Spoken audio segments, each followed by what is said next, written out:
Happy Independence Day, everybody. It's July 4th, 2025, as we record the latest installment of Matt and Cheryl's Gen Excellent playlist. I'm Matt.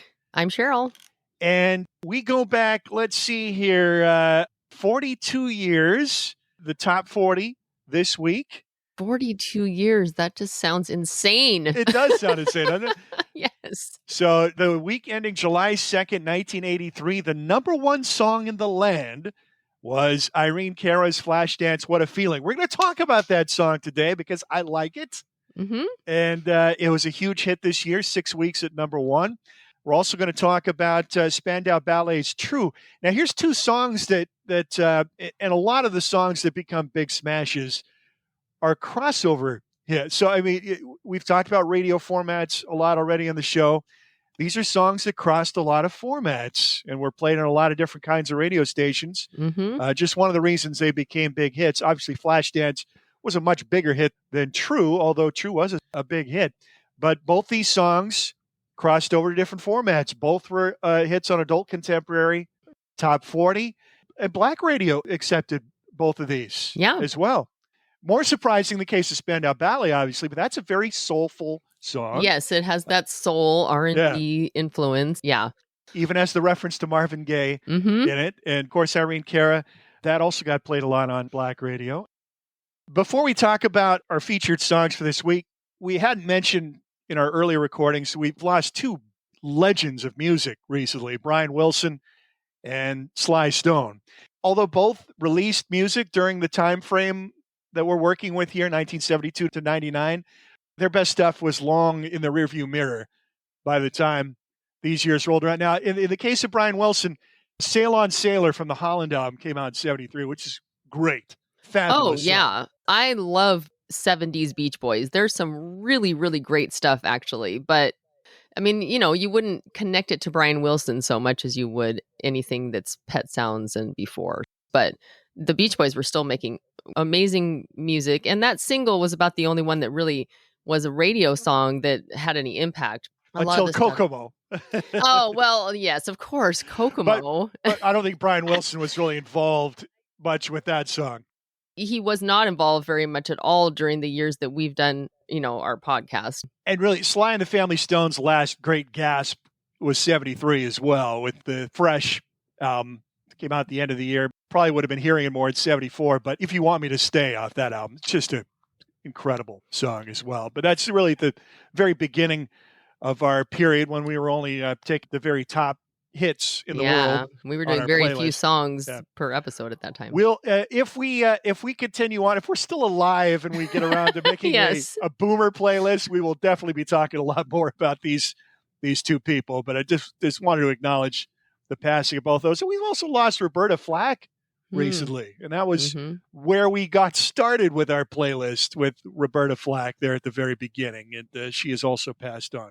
Everybody's getting older, and it's just at that point now where you're seeing a lot of these legendary artists are gone. Yeah, we're obviously getting older too when we're saying it's been 42 years since these two songs were troubling the charts. We're going to talk about today. But it did force both Cheryl and I to go back and watch the Flashdance movie, which was so iconic.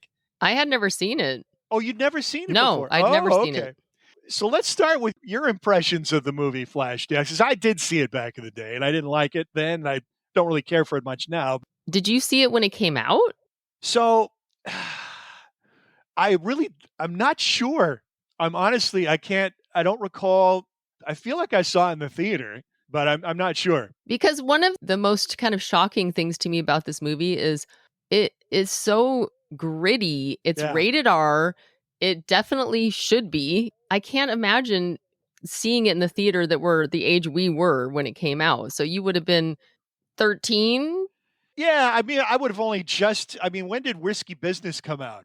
That was around the same time. Yeah. So I think that was the first rated R movie. And Risky Business, I didn't see in the movie theater. I saw it later on VHS. There's a few scenes, especially like the scene at the strip club, that there's like full on nudity. Yeah. And that's the only nudity in the movie too. You don't get to see Jennifer Beals, nor do you get to see her actually dance because I know. And that was like really controversial at the time, I guess, because they didn't say that she wasn't the one doing the dancing at the end scene. Well, maybe even other parts of the movie. I don't know. Once it became popular, then that came out and people felt like, they were being lied to about that. Yeah. There's so many things about this movie that are so 80s and just feel so like, wait a minute, what's going on here to me when I watch it now? Because she's supposed to be 18 years old. She's already a welder. Yeah, right. So here's the question you have to ask yourself in the credibility stakes with this movie. What is less likely to actually have transpired? The fact that she could get into this prestigious conservatory of dance without any training whatsoever. Right. Or the fact that she is an 18-year-old beautiful woman with a welding job at a steel mill. Right. Who also lives alone in this loft in, Pittsburgh, or I guess is where they are, which makes sense with the steel, steel mills. It's a good Pittsburgh movie. You get to see a lot of Pittsburgh. Yeah. You're from the Chamber of Commerce of Pittsburgh. I don't know that it actually was that pleasing to you, but didn't make it a really appealing place. It's like, oh God, we gotta go to Pittsburgh for vacation. Well, that's part of the grittiness behind it too, which I kind of liked that actually. And and I think that, the other piece of this is that, okay, she's an 18-year-old welder. I find her being a welder actually a little bit more believable to me than getting into the conservatory, because she's a badass. Yeah. She's pretty rough around the edges, and she doesn't seem everybody in the movie is rough around the edges. Yes, but she has no problem like holding her own, in her job and in her life. But the other thing, she's dating the guy who owns the business she works for and is obviously much older than her, has already been married and divorced, and that just felt so yuck to me and weird. Yeah. But, it was the 80s, so I guess that stuff didn't seem like it was that big of a deal then. And also, the only time we see her dancing is in this kind of like burlesque sort of, environment. And I didn't realize that that's where that iconic scene came from, where she pulls the chain and the water comes down on her. And you get that scene right at the very beginning of the movie. Yeah. Right off the top. I know. In fact, I was like, wait a minute. Oh, that's that scene. That's it? Like, I was expecting there to be like a build up to that or something, because it became so iconic. Same here. I was like, whoa. It's practically during the opening credits. I know. I almost missed it. I had to kind of question whether, okay, no, maybe it's going to happen again later. Like, I was thinking, oh, it's going to happen again later when it's going to be like really dramatic or something. But no, it didn't. And also, this movie does feel to me like a series of music videos. That's all it is, really. Because there isn't really much of a plot at all. No, there's no narrative. The narrative and the plot are about the extent of what you get in a typical music video. That's about, yeah.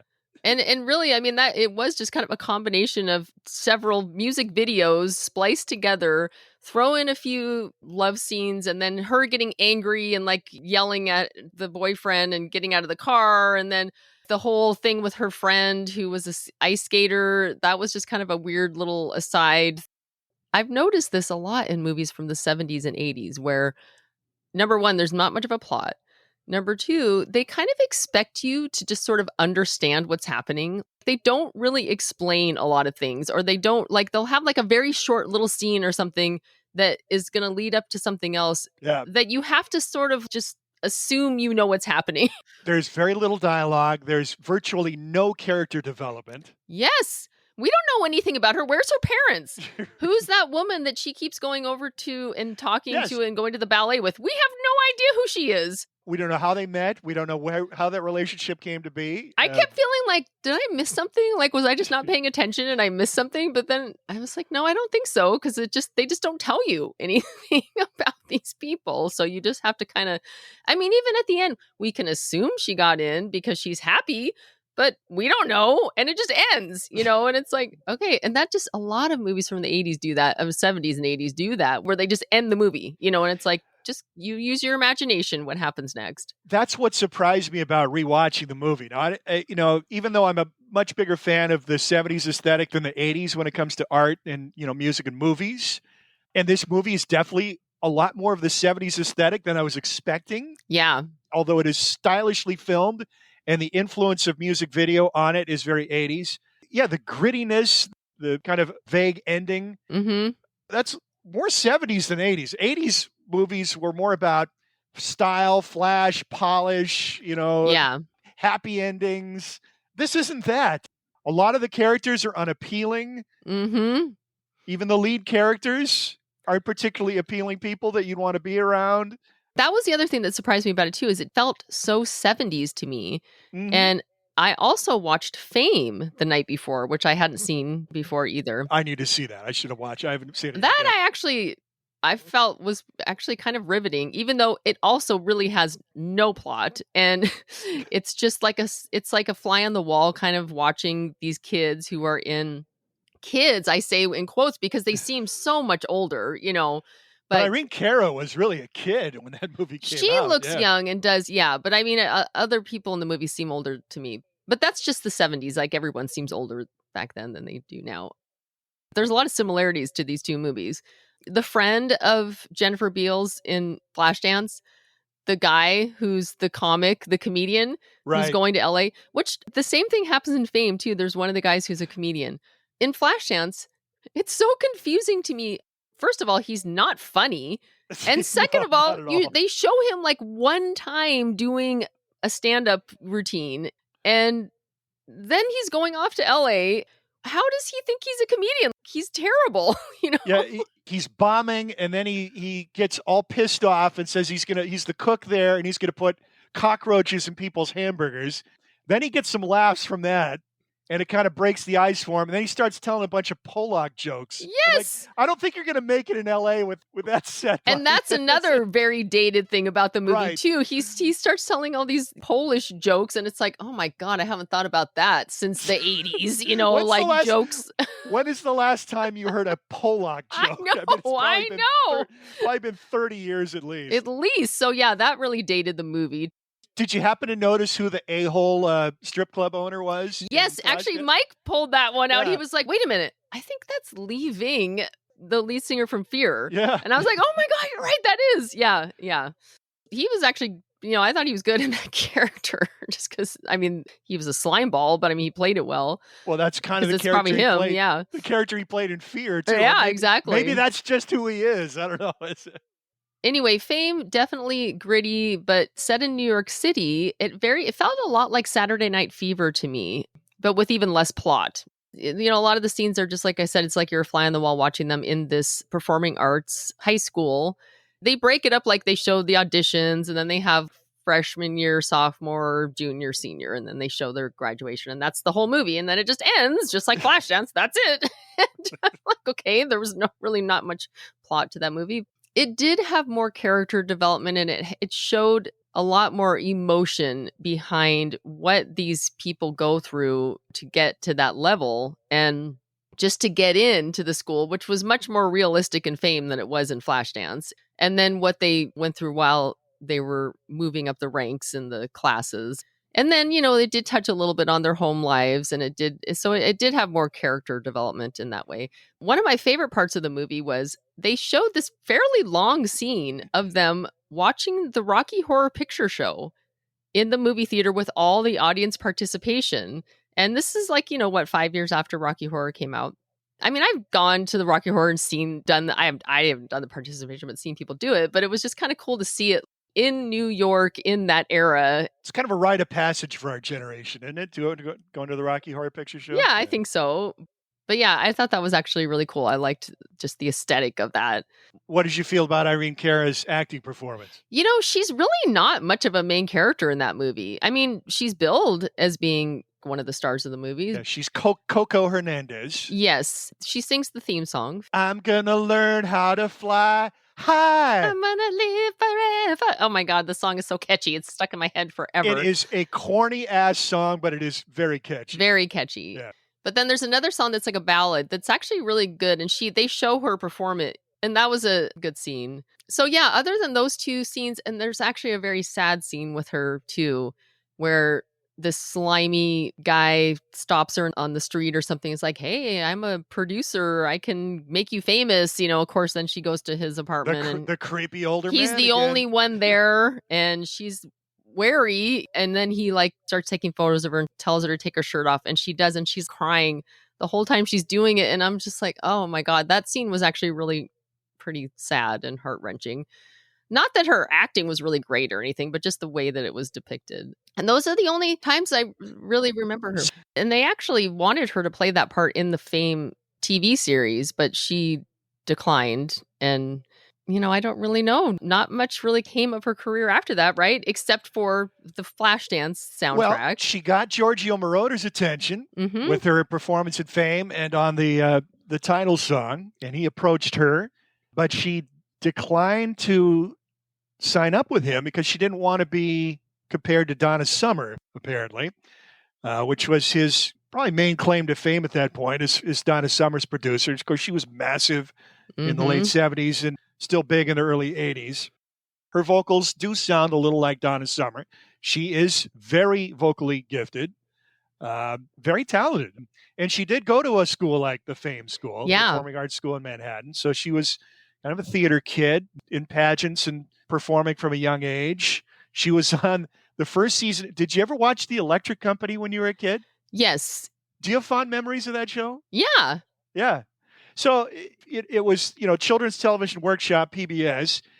And I think the whole idea behind Electric Company was it would be like the next step forward as kids watching Sesame Street matured. They'd move on to that. But I remember watching both shows at the same time as a really young kid. Yeah. In the early mid-70s. Morgan Freeman, one of his first big prominent roles was on Electric Company. He was part of the cast. But she was a kid on that show in the Short Circus, which is like this kid band that was on the show. She was only in the first season, but she'd built quite a resume even before Fame came around. She'd been in all these Broadway plays, pageants, Little Miss America. She'd been on television, Spanish language TV in New York, from the South Bronx, Puerto Rican father, Cuban mother. And as far as music is concerned, a full thread, writer, performer, play piano, dancer, gifted, talented. And it's a sad story, really. She passed away, 3 years ago now, just 63 years old. She'd been out of the public eye for decades. And you kind of wonder why it never happened for Irene Cara with all her talent and her gifts. Around the time Flashdance it was 6 weeks at number one. By the end of 1983, she was a co-writer on that song. She co-wrote the lyrics with Keith Forsey, who was a drummer who worked a lot with Giorgio Moroder and went on to be a big producer in the 80s, starting with Billy Idol. She co-wrote the lyrics. That's Giorgio Moroder did the music for Flashdance. By the end of 1983, now the song came out in March, a month before the movie came out. The song was number one for 6 weeks. The movie was number one at the box office. End of 1983, it was the number 3 song on the end of the year Billboard charts, behind "Beat It" and "Every Breath You Take." The movie was the number 3 at the box office for 1983, behind "Return of the Jedi" and "Tootsie." Now she's a co-writer on the song. She'd made less than $200 in royalties by the end of 1983. Ugh. Something fishy going on here, right? Yeah. So she put out an album as well that came out toward the end of the year called "What a Feeling," and the Flashdance song was on there. "Why Me" was the follow-up single. Not as good. Nothing on the album approaches Flashdance, which I think is a great song. Yeah. It's. Did you listen to the album? I listened to side one. Nothing, you're right, as good as Flashdance, but there were a few songs that I thought were pretty good that probably could have been singles that, were singles that didn't really do anything. Yeah, it's okay. But that soundtrack had come out so much earlier than her album, and everybody already owned the soundtrack or the single or, so it really didn't boost the sale of her album like it should have. No, she had 2 big hits. They were both movie songs. Fame, which she had no part in creating, just the voice on it. Mm-hmm. And then Flashdance, which she co-wrote the lyrics to. So she and Forsey were sat in a room and shown that final dance audition scene at the Conservatory Repertory, Yeah. Pittsburgh Conservatory Repertory Arts, something or other, whatever it is. So they were shown that final scene and asked to write lyrics. And I said, I don't know where she got the steel and the stone. She must have known a little more about the movie, or maybe she must have known she worked at a steel mill. I don't know how that lyric would have gotten in there otherwise. Yeah. If that's all they saw from the movie was that final scene. So the song is actually over the opening credits of the movie, and then the climactic final audition scene where she finally gets up the nerve to go and audition at this fancy art school in front of the judges. After her boyfriend gets her into the audition and pulls some strings because he knows somebody, and she's like super angry about that. But then she ends up going. That's another flaw in the movie for me. Michael Nouri as the leading man doesn't really make it. No. I don't know if he's supposed to be more Pittsburgh or what the story is there. He does kind of look a little like Donnie Iris, so maybe. Yes, he does. It's funny you said that. Kevin Costner apparently was a finalist for that role and didn't get it. Another guy who is not a very good actor. Yeah. Jennifer Beals, not a very good actor. Nice to look at. Great eyes, great smile. But she's cute.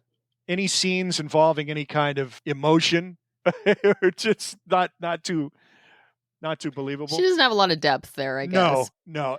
But neither does the movie in itself. So I actually thought she was fine for that part. I didn't have any problems with her. Yeah, the leading man, he could have been. He was a little bit too father figure-ish to me, you know. She had the look to be the sexy welder, you know, the tough girl, but just not much of an actress. And really, she didn't do anything after this movie. What did she do after this movie? I don't know. Anything of note? She was in other things, but nothing that I had heard of. No.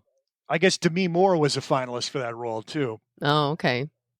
Now, you were very reluctant when I offered this up as a song for our playlist. You weren't having it.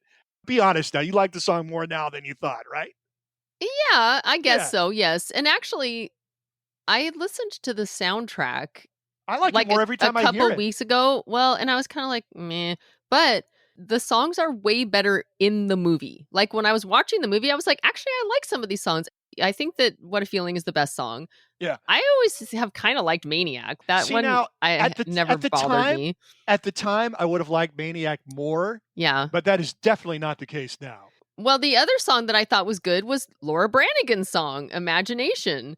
And there's actually a scene in the movie that I'm surprised didn't become bigger and wasn't just cut as a music video, because it looks just like a terrible 80s music video in the movie. It's when she's got that white face paint and the strobe lights and she's dancing behind this white background, and it's very dramatic. And I was like, I'm actually surprised that didn't become a video, like an MTV video. And I kind of liked that song. And once again, Gloria pops up in the movie too. Yes. Somebody make the Laura Branigan story, please. I want to know this woman's story. Don't you? Aren't you curious? Well, she does keep popping up all over the place here. And yeah, because that was during the scene where her friend is doing the ice skating routine. And as soon as the song came on, I was like, oh my God, Gloria. I didn't know that was in the movie because it's not on the soundtrack. I'm going to get to a point where I'm going to go back and get Gloria on a playlist. Yeah, every time I hear it, I dig it more and more. But I'm just fascinated with Laura Branigan. I mean, it's just what an incredible voice. Well, her song, I liked her song. Kind of the mystery of her life and her early death, and I just want to know the story. You know, I liked her song. It's called Imagination. I thought that was a good song. But yeah, as far as What a Feeling, yes. I do like it more now than my initial reaction, I suppose. But I did find it interesting how much more I enjoyed the music, all of the music in the movie, rather than just listening to the soundtrack. And, that's another thing about this movie that's so 80s is having so much music in a movie. Like I was thinking about like Footloose is another one, where there's so much music. It's like a musical, but it's not, because people aren't singing songs in the movie. It's just the music is just background for dance scenes. Yeah. So if you're like a dance person, maybe this movie means a lot to you and you could probably appreciate it more, but maybe these are the musicals of the 80s. It's just that it's popular or rock music. It's recorded music that's played. Maybe that's just what I never thought about it that way, but that could be like what the musical evolved into in the 80s, I suppose. So you could draw a comparison to Xanadu because of the Giorgio Moroder connection as well. But Xanadu is an actual musical where you got musical set pieces where people are singing in the movie. Yes. That's not the case with Flashdance. Irene Cara doesn't show up in the movie singing her song. Jennifer Beals isn't lip syncing to her song. It's just background music for dancing. Yeah. And then, the plot, it's just something basically thrown together to somehow link these dance scenes the movie is called Flashdance. So, I mean, it's about dancing. That's another thing. What is Flashdance? Where did that come from? No, they don't reference that in any I know. way. They don't. I don't know. That word is never uttered in the movie. Yes. The word is never uttered in the song. The song is called Flashdance. What a feeling. That's now in true.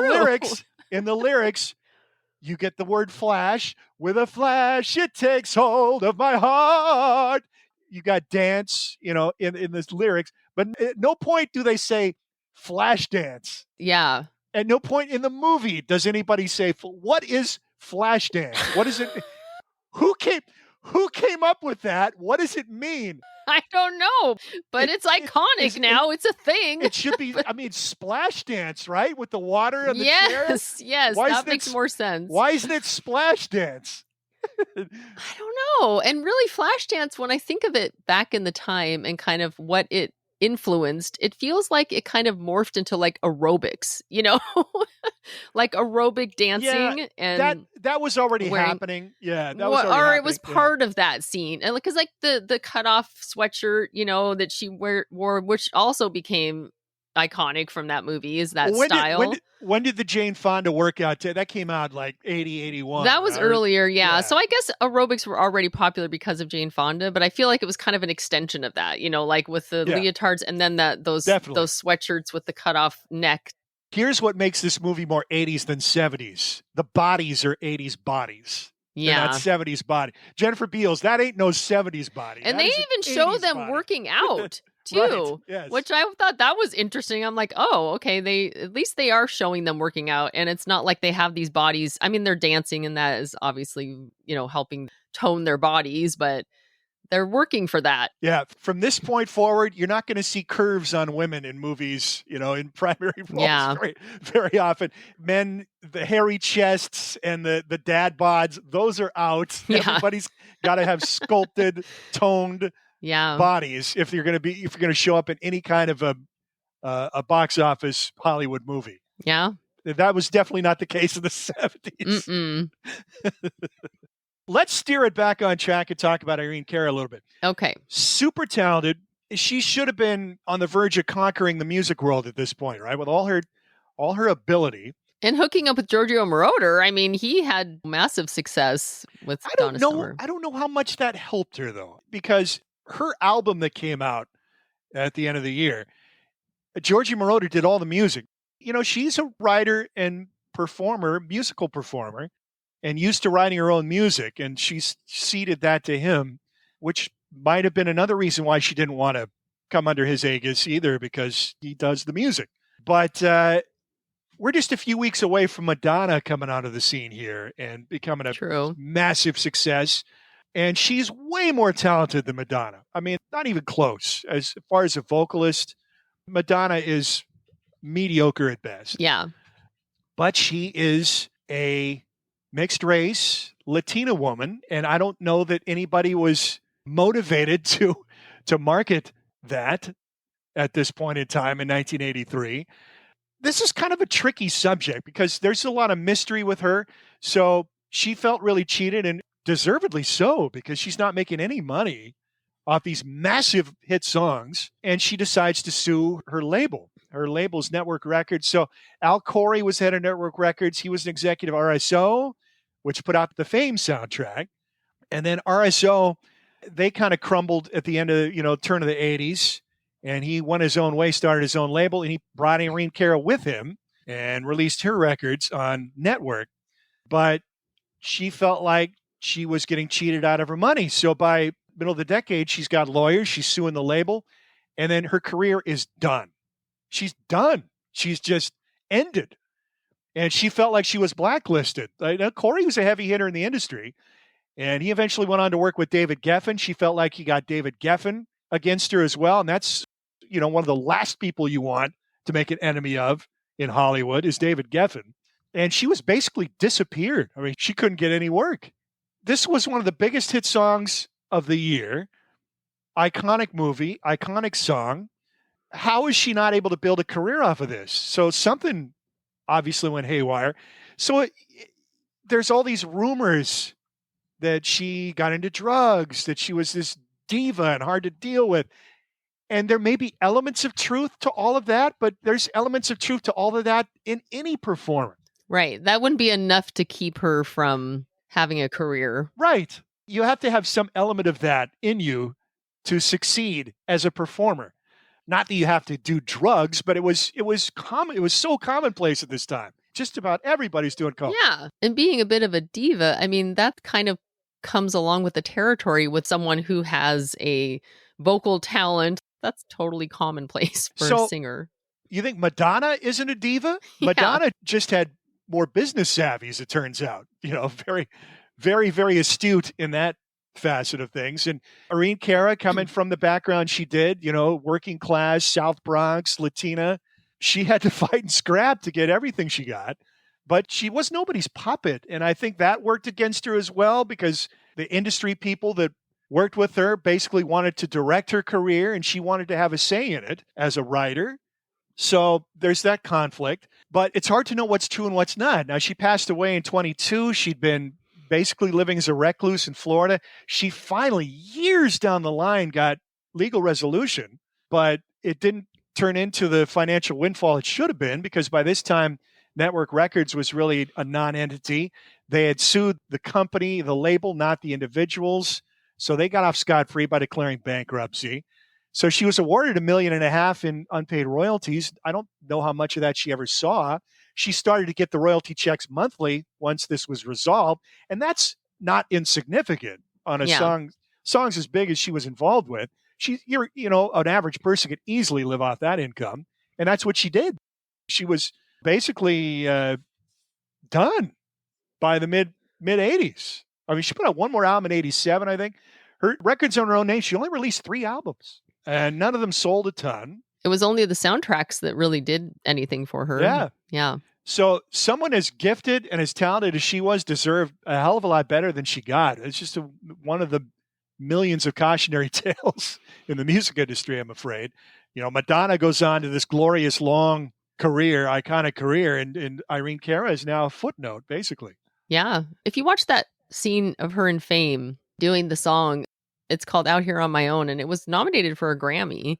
It's not her song, but thinking now back to watching her perform that song and then listening to her album, which is very heavy Giorgio Moroder, like it's got the synthesized sound to it. It's very dance oriented.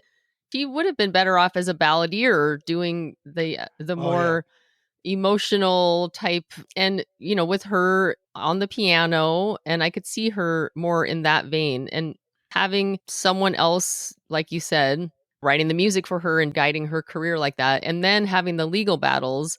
I mean, maybe it just wore her down to a point where she just gave up as far as trying to be in the business. There's no biography out there on Irene Cara, but I got to think you're kind of on the right track there. It comes down to management and representation. She just didn't have the support she needed. It's such a big part of having success in this business is having the right management. Mm-hmm. Ask the Eagles, Irving Azoff, people like David Geffen. If you got those kind of people working on your behalf, you just have such a big advantage, when it comes to dealing with. Yeah, because she had the talent. She had, everything going for her in that way, but she just didn't have all the pieces of the puzzle. And one of the reasons I think the Flashdance song is so successful because you've got both those elements in it. It starts off as a ballad. Yeah.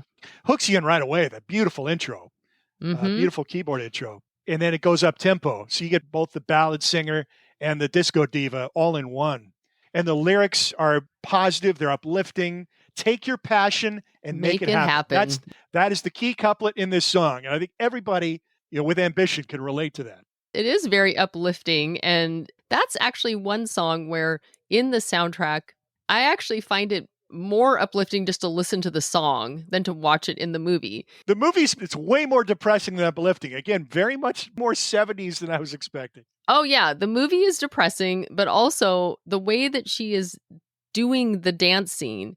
Some of it is kind of cool and interesting, but a lot of it is like really cheesy. Like there's one scene where she looks at every one of the judges and it's just like, oh my God, that was so cheese. and then like, I'm like, a lot of this dancing is just her thrusting her arms up in the air and not really doing much of anything. And it just it almost took away from the song to me, because I feel like when I hear the song, just listen to it, it's very uplifting. It's very energetic. It just feels triumphant, and I don't see that in her in that dance scene. I want somebody to do a forensic analysis of the movie and find out, in all of the dance scenes involving her character, what actual percentage of footage in the movie is Jennifer Beals and what percentage are these doubles. Well, and it's really hard to tell because the dance scenes earlier in the movie, you can't see her face hardly at all. Yeah, everything's it's all dark. It's in shadows. So I don't think she's doing any of those. Yeah. And then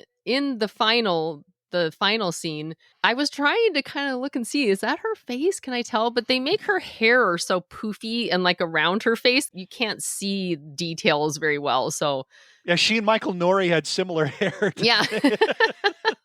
They really did try to use camera angles or just keep it really shrouded in shadows to not see her face. Except you could see her face when she was looking straight at the camera, which was like the cheesiest part of the dance. Like that was Jennifer Beals.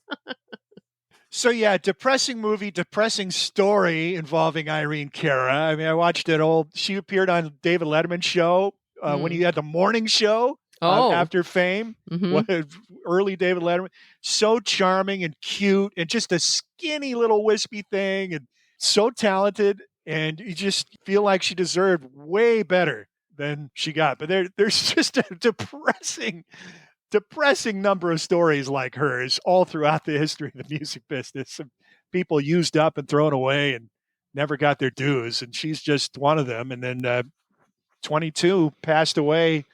Heart disease. She'd been living essentially as a recluse, hardly ever had visitors at her home. Nobody really knew what was going on. And she was only like 63, I think. 63 years old. I'm sure she was using coke in the 80s like lots of people were. I don't know if she was ever a full-blown addict. There's rumors out there that she was, but it's hard to know what to believe because you had these powerful people in the industry smearing her. Yeah. And, so I'm sure there's elements of truth to it, but how much? Who knows? What is undeniable is this is a great song. And this is only a song that I've come to realize its greatness recently. Like I said, I would have preferred Maniac back in the day. Don't love it now. It's just corny lyrics. Also, I was trying to, after I was about halfway through, I was like, wait a minute, did they already do Maniac? But that was a very short part of the movie. Both those songs, the Irene Cara song for the open credits and the Maniac is very early. Yeah. It's just the first 10 minutes, I think. Right. So I thought I missed that because it was just so short. And I thought they were would have more attention drawn to it or something because that was such a big song, So yeah, all the iconic parts of the movie are right at the beginning. Yeah. So you get the water scene with the chair right at the very beginning. The Flashdance song, opening credits, Maniac song within the first 10 minutes. With the leg warmers and her with her feet. And then, the other major thing is the sweatshirt you mentioned, which I guess Jennifer Beals gets credit for that because she said it was a sweatshirt that went through the wash and shrunk and she'd rip the neck so she could actually wear it.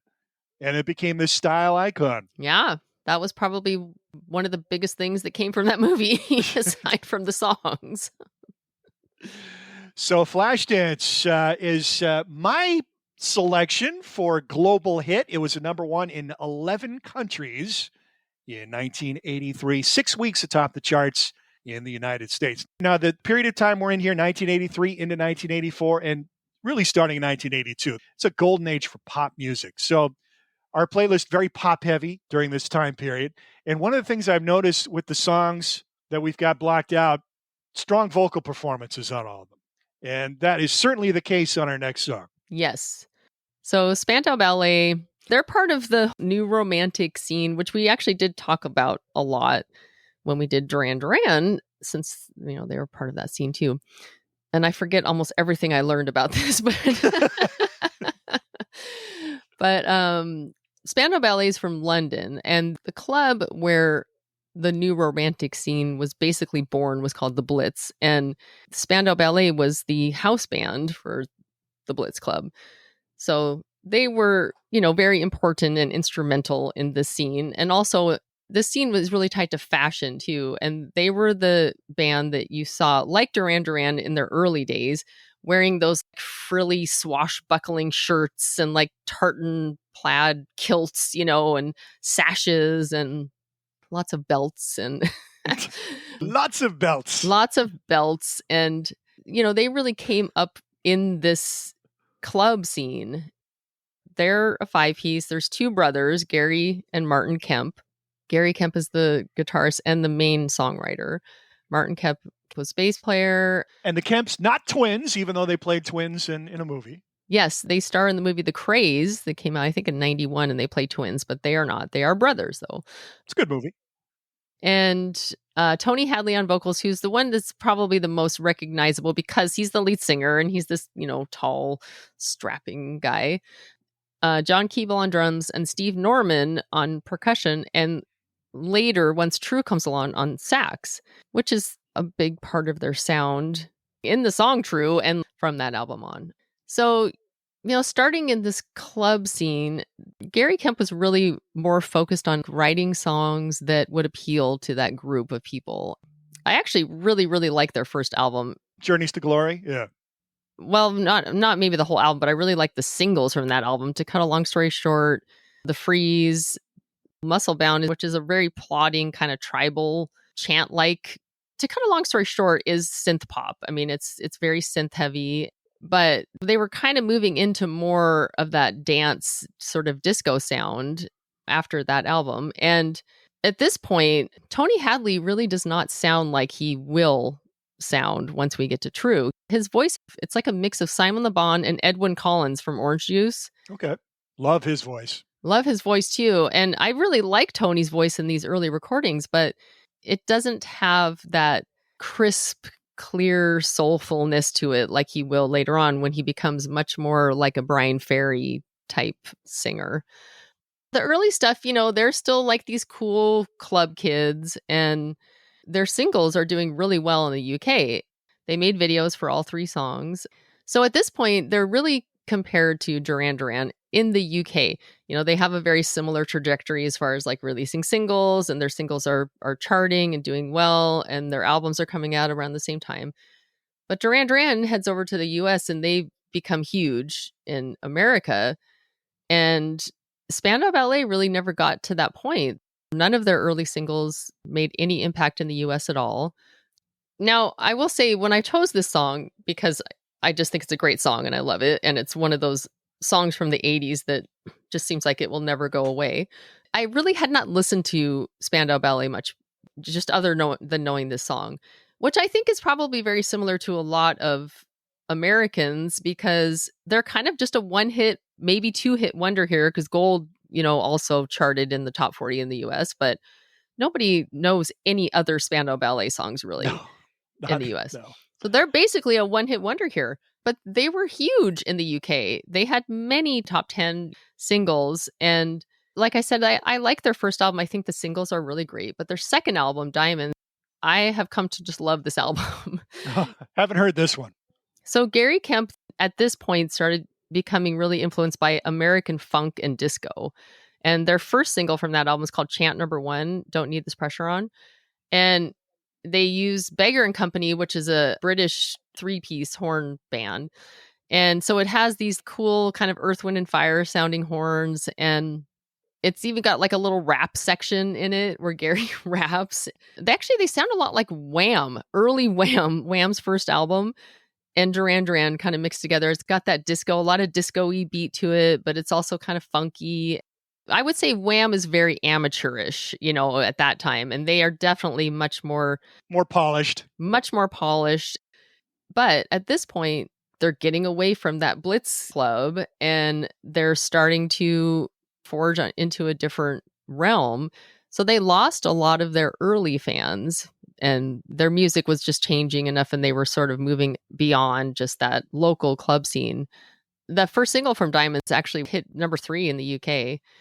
They put out a couple singles from that album, but they have a song that I'm just like obsessed with the song. It's called Instinction.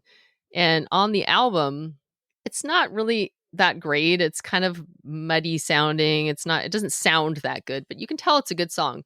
They had Trevor Horn from the Buggles remix it Trevor Horn is also, a very talented producer. He produced ABC's Lexicon of Love, which I think has a lot of similarities to what Spandau Ballet would become on the True album.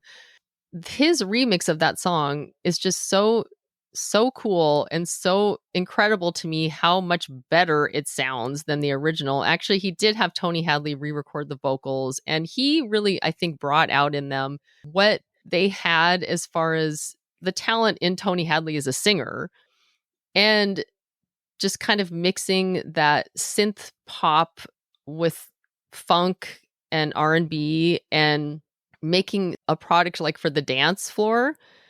And this song just jumps out of the speakers, and it then became a top 10 hit for them, the remix version. And it really kind of changed, I think, the path of where they were going next.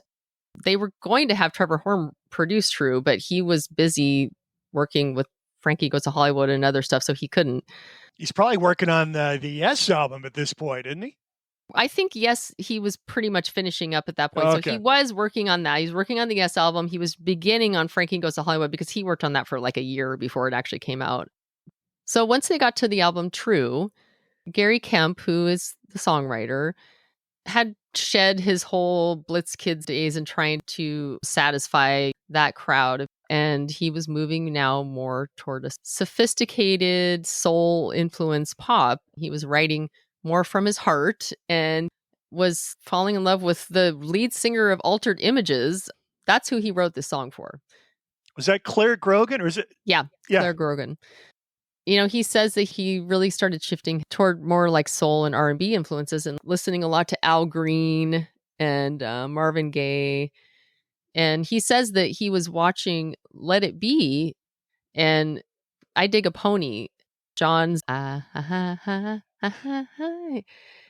kind of like going around in his head. And he was like, I want to write something like that, where you take one word and you kind of just carry it along. And so that's where he came with that part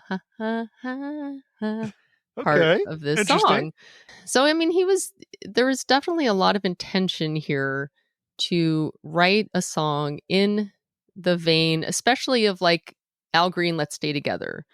The feel behind it, the emotional from the heart lyrics, and then playing with words and using them in the melody. Like that line where he says, why do I find it hard to write the next line?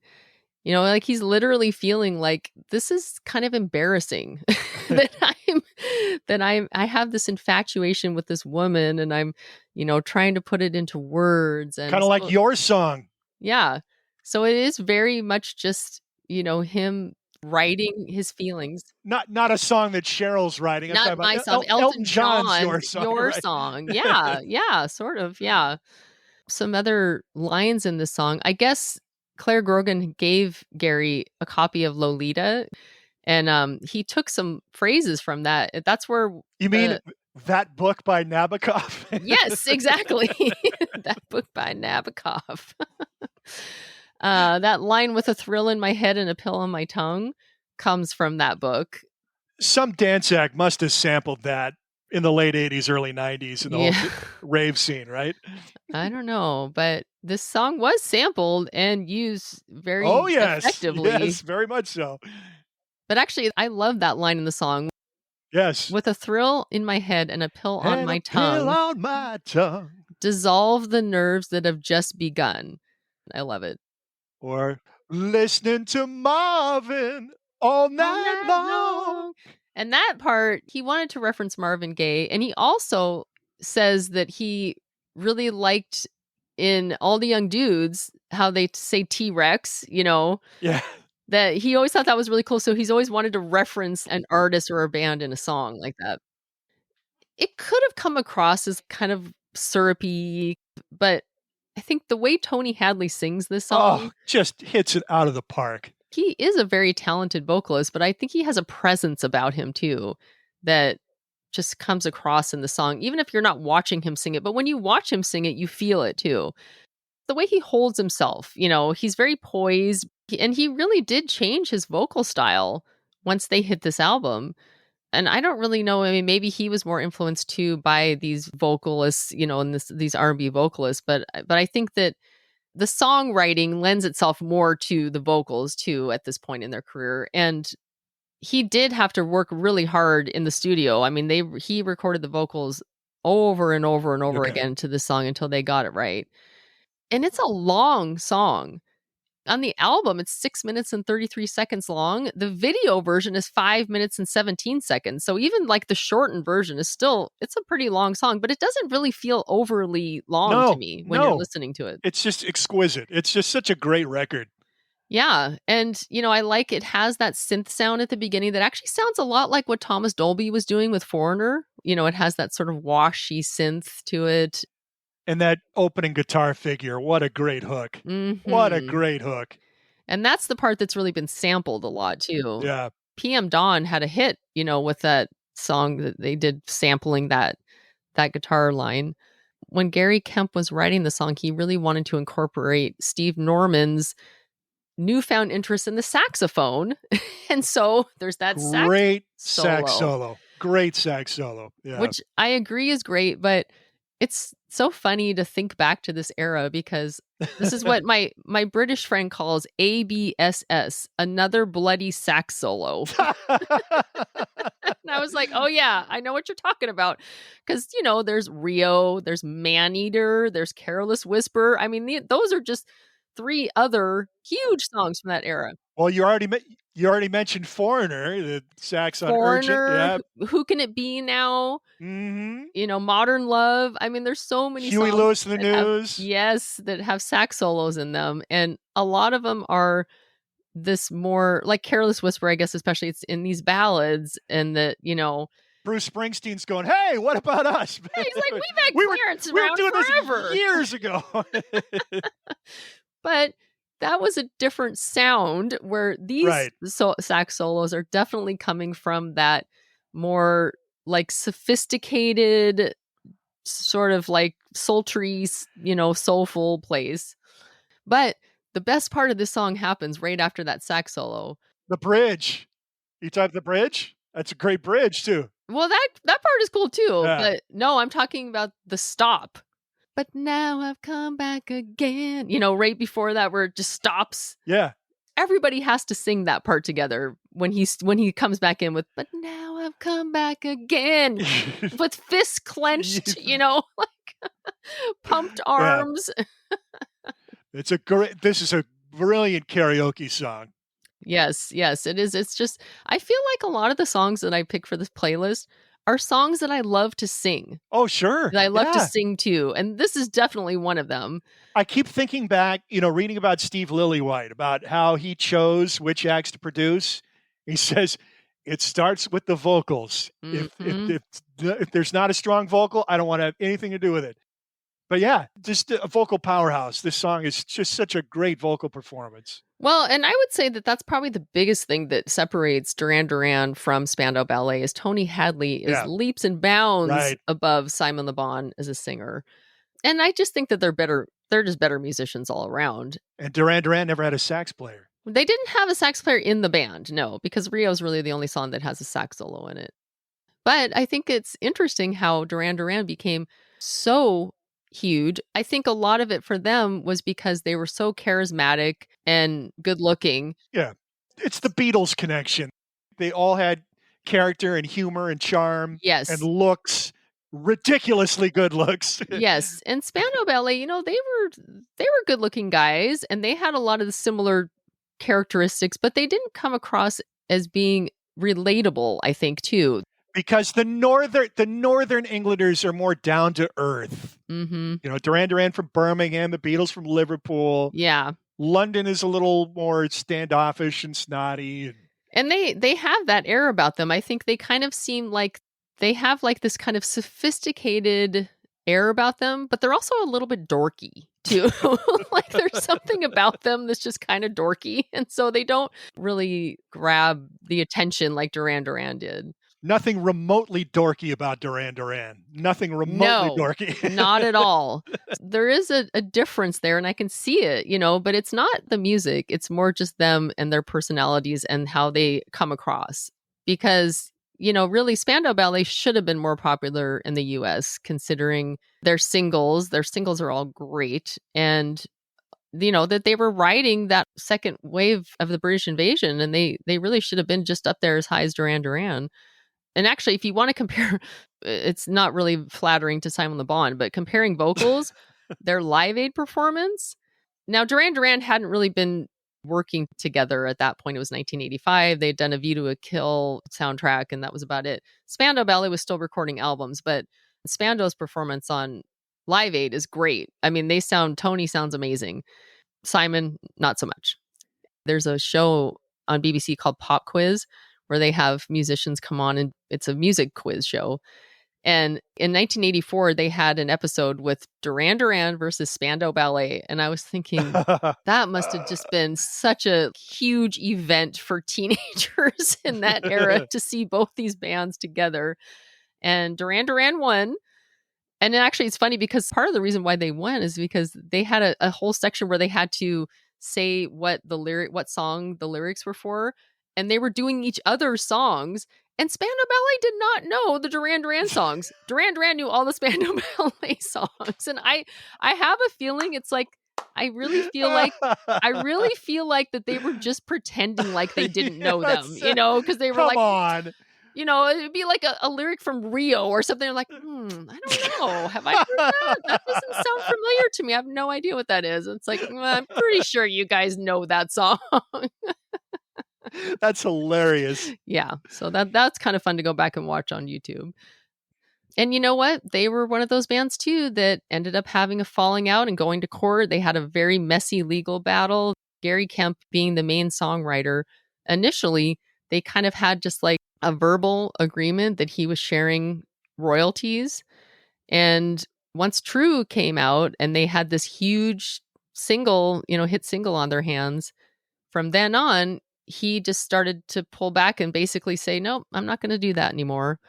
And the rest of the band, except his brother refused to take him to court, but the rest of the band did. And it wasn't until like 1999, I think, that they finally settled. In that process, it really destroyed the band. And they had a couple albums. They had albums out until 1989, like maybe 3 other albums after that. But Gary also took the band name, so the rest of the band wasn't allowed to use the name. Speaking of their name, it's pretty creepy. Yeah, this is really interesting. So the band name Spandau Ballet, you may be wondering what that's in reference to. Is there an actual ballet company that they were referring to? I wish that's what it was. So this is incredibly jarring when you learn the history of the band name in relation to this smooth adult contemporary classic. Yes. True. The band name is actually more akin to the hardest of hardcore punk acts. Yeah, that would make more sense, wouldn't it? Yeah. So Spandau is a borough of Berlin, and it's the site of a military prison that housed Nazi war criminals. And apparently what Spandau Ballet refers to is when they hung some of these criminals, they would like flail around, and they called that the Spandau Ballet. Doesn't get much darker than that. I know. But I guess they were in Germany, and someone had written on like a bathroom stall or something, Rudolf Hess all alone dancing the Spandau Ballet. And so their friend saw this and was like, that's a cool name for a band, Spandau Ballet. And so he told them, because they had already gone through several names. They were called The Cut, they were called The Makers, they were called Gentry. They really hadn't landed on anything that just sounded that cool, not knowing what it was in reference to. And yeah, it's pretty dark. I think probably about the time the critics learned what the name was in reference to, they probably thought they were all Nazis, and that's why they turned on them. So I don't know how long it took people to figure out that's what it was. Actually, I don't really know, because I'd never heard about that, or heard like New Order and Joy Division. I'd heard about the Nazi references. And, there's other bands like that have names that might be connected to something dark like that. This one I really had never heard about until I started reading more. And so I don't know that there has been a larger juxtaposition of a band's sound and their band name in the history of pop music than that. well, and if you don't really know the reference, ballet kind of makes sense for them because it is sophisticated and Spandau sounds kind of pretty, like it. So just the words I think fit the band. But once you learn the meaning behind it, definitely does not. I'm just going to keep thinking of it as two pretty words. Spandau and ballet. Can't unring that bell once you learn. No. Sorry, everybody. But, the one song that did endure is a classic. I mean, it's a great song. Oh, yeah. Deathless. Mm-hmm. Which, it really overshadows the rest of the record. Gold was the follow-up and actually, it was only the third single release off this record, which is amazing to me. Yes. They didn't want to release a ballad at first. And actually, the first song that was released, Lifeline, I think that's a pretty good song. I like it. I am kind of surprised that it didn't.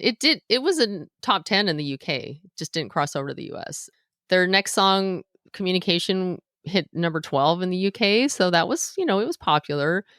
But it was also so much more slick than anything they had done in the past. And I think the problem with the more upbeat pop songs on that album is they just have such a slickness to them. And the critics really turned on them in the UK. They just, yes. I think they had the critics on their side early on. Mm-hmm. But after they kind of changed their style, got slick and sophisticated and smooth and commercial, the critics really turned on them.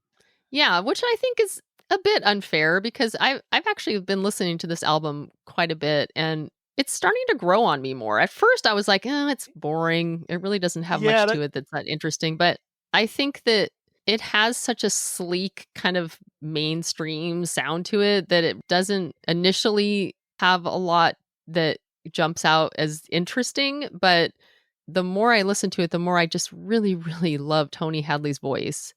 It is not as good as Diamond. The singles, except for True, are not as good as their first album singles, but I think that overall it's a good album and they're really good musicians. I think it has more merit to it than I initially thought.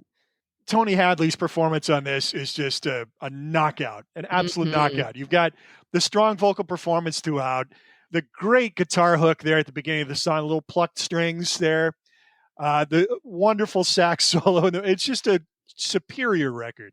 Mm-hmm. Really well produced, well performed, beautifully sung. And for me, I've got this album. I've listened to it a few times. It just overshadows everything on the record. Gold was the follow-up single to this. It's okay. Yeah. The rest of the record is okay. I just, nothing really matches True for me on the record. I agree. And that's why I had to really just kind of try to make myself like it a little bit more, I guess. And then it actually worked. I did start to like it more. But I think it's because I started to like them more. I didn't really listen to much after True, but listening to the two albums before, I really, really started to enjoy those albums a lot, especially Diamond. So I think that it just kind of made me open my ears a little more to True. But yeah, I agree that nothing's going to beat that performance. Nothing. So I mentioned the strong vocals being a recurring theme. Now you look at the songs that we've covered already in 1983, Billie Jean, Michael Jackson, come on. U2 New Year's Day, Bono, yes, great vocalist. Echo and the Bunnymen, Ian McCulloch, great vocalist. Eurythmics, Sweet Dreams, Annie Lennox, superior vocalist. Naked Eyes, always something that remind me, amazing vocal performance. It's all about the vocals, yep. Irene Cara, Flashdance, Men at Work, Overkill, Colin Hay, great vocalist. Nena, 99 Luftballons, strong vocal. Yeah. I think. I like her. I like her voice. Mm-hmm. And then, again, New Order just sticks out like a sore thumb here.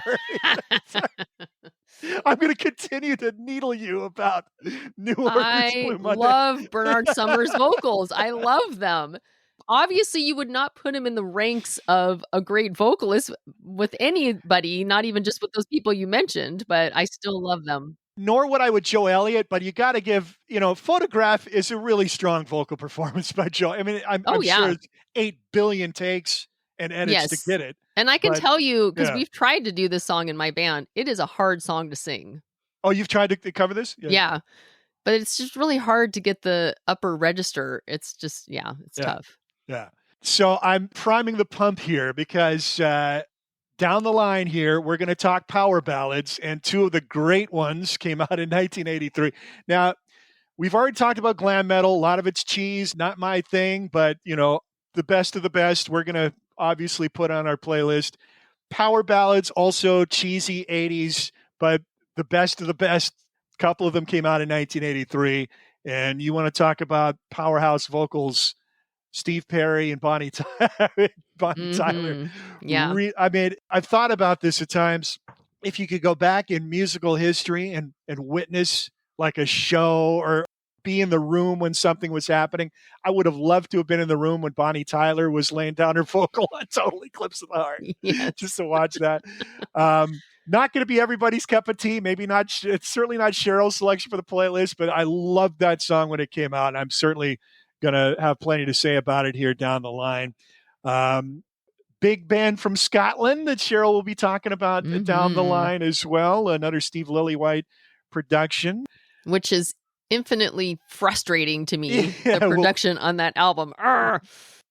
And then a band that Cheryl and I share a deep love for and has been very big in our musical lives. Had a comeback record in 1983. We already referenced it a little bit here with Trevor Horn being a part of this production. So that's all stuff. I think that one's going to have to be a whole show because I'm going to have so much to say about it, especially bringing in Trevor Horn and also just talking about kind of what prog was doing at that time. Yeah, I think, I'm looking at our preliminary list here. I'm going to have to cut one song because we got to make room for Mike's choice.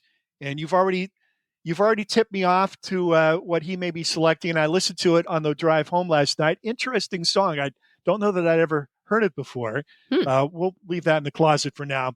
But I think I'm going to take one of those prog songs. We'll just kind of wrap it into that episode. But we'll talk about the prog bands of the 70s and how they adjusted to 80s styles. Yeah. This would be a big year for two of those bands, obviously. A third band we may talk about as well put out a somewhat polarizing record this year. We'll probably talk about that in that episode. That's all stuff that we've got coming down the road here in Matt and Cheryl's Gen Excellent playlist. We started in 1972. We're not quite to the apex yet of the mid-'80s. We're in 1983. We're about halfway through. And we hope you'll join us the next time we get together. So our two records for this week, Irene Cara's Flashdance, What a Feeling, and Spandau Ballet's True. Thanks for tuning in for another episode of Matt and Cheryl's Gen Excellent playlist. I'm Matt. I'm Cheryl. Appreciate it, everybody. Take care.